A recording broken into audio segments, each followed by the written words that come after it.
যে হাতিয়ারটা ব্যবহার করেছিল সেই হাতিয়ারটার নাম কি? রাজাকার।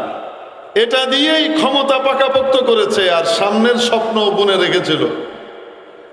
যেই শক্তি দিয়ে 1.5 যুগ পর্যন্ত বিরোধীদেরকে দমন করেছে, মহা ক্ষমতাধর রব্বুল আলামিন ওই শক্তিকেই ব্যবহার করে ঝেঁটিয়ে এখান থেকে তাকে বিদায় করে এর কোলে বসায় দিয়েছে। দুপুরবেলায় খাওয়ানটাও খাইতে দেন, আর কি আফসোস। অবাস্তব না বাস্তব? শব্দটা কি জানেন আপনারা? রাজাকার। এই শব্দ দিয়েই 16 বছর পর্যন্ত সবাইকে দমন করেছে এবং ক্ষমতা পাকাপোক্ত করেছে। আল্লাহ তাআলা এই শব্দ দিয়েই বের করে দিয়েছেন। নবীজি সাল্লাল্লাহু আলাইহি সাল্লাম হাদিস শরীফের মধ্যে ইরশাদ করেছেন, আল মুসলিমুনা কা জাসাদিন ওয়াহিদ। সমস্ত মুসলমান এক শরীরের মতো। আপনি লক্ষ্য করলে দেখবেন, আপনার পায়ে যদি কাঁটা ফুটে অথবা পায়ে যদি সাপের কামড় লাগে, কামড় তো লেগেছে পায়ে, কিন্তু সেন্ট্রাল নার্ভ সিস্টেম অকেজো হয়ে যায় মাথায়, দংশন তো হয়েছে পায়ে, হার্ট ব্লক হয়ে যাচ্ছে, আসরটা হচ্ছে হার্টে গিয়ে। শরীরের এক জায়গায় আঘাতের ক্রিয়া আরেক জায়গায় দেখা যায়, সমস্যা এক জায়গায়, কিন্তু এটার ক্রিয়া প্রতিফল এটা অন্য জায়গায় পরিলক্ষিত হয়। খুব চর্বি জাতীয় খাবার খেলাম, এটা তো খেলাম মুখ দিয়ে, ব্লক হয়ে গেল হার্ট, চর্বি জমলো গিয়ে হার্টে। তো এখান দিয়ে খেয়েছি, সমস্যা হলে এখানে না হবে, এখানে না হয়ে ওখানে হচ্ছে। আমরা দেখতে পাই শরীরের এক জায়গার সমস্যা আরেক জায়গায় গিয়ে প্রকাশ পায়।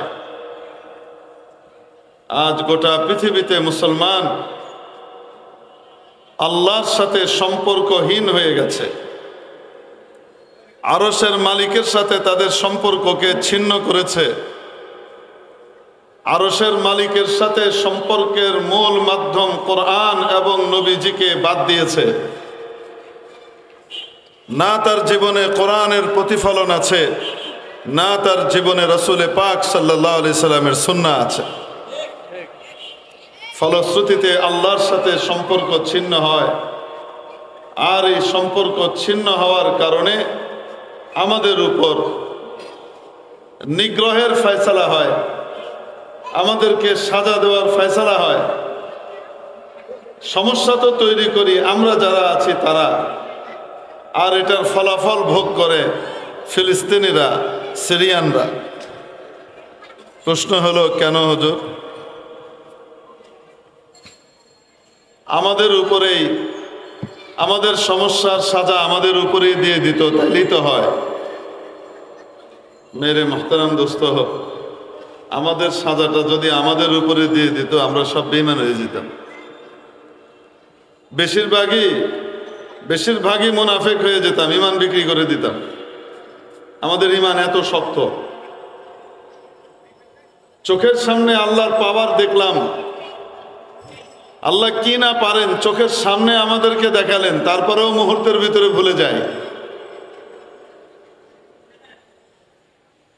যে জগদ্দল পাথর আমাদের মাথার উপর চেপে বসেছিল 1.5 যুগ পর্যন্ত, যাকে যা ইচ্ছা তাই করেছে, বাধা দেওয়ার ক্ষমতা কারো ছিল না।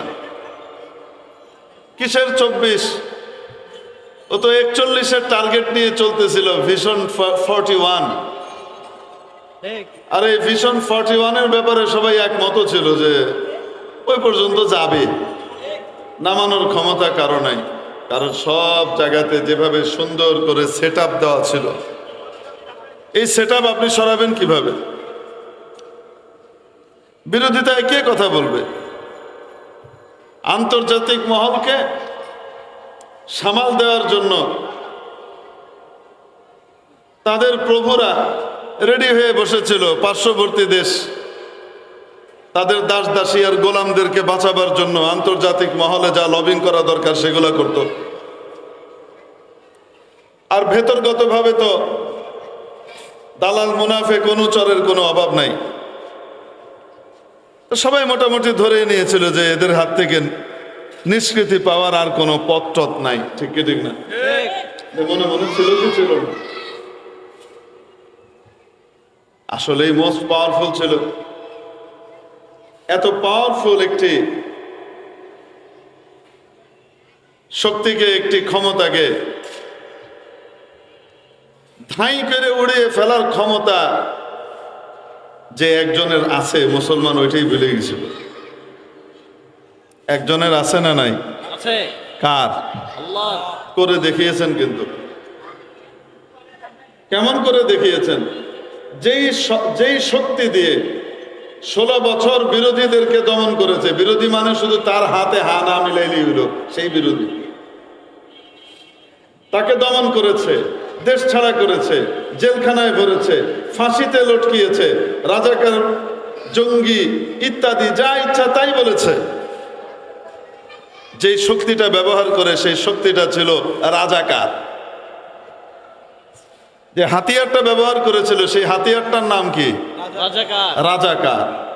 এটা দিয়েই ক্ষমতা পাকাপোক্ত করেছে আর সামনের স্বপ্ন বুনে রেখেছিল। যেই শক্তি দিয়ে 1.5 যুগ পর্যন্ত বিরোধীদেরকে দমন করেছে, মহা ক্ষমতাধর রব্বুল আলামিন ওই শক্তিকেই ব্যবহার করে ঝেঁটিয়ে এখান থেকে তাকে বিদায় করে এর কোলে বসাইয়া দিছে। দুপুর বেলায় খাওয়ানটাও খাইতে দেন। আর কি আফসোস! অবাস্তব না বাস্তব? শব্দটা কি জানেন আপনারা?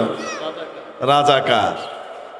এই শব্দ দিয়েই 16 বছর পর্যন্ত সবাইকে দমন করেছে এবং ক্ষমতা পাকাপোক্ত করেছে। আল্লাহ তাআলা এই শব্দ দিয়েই বের করে দিয়েছেন।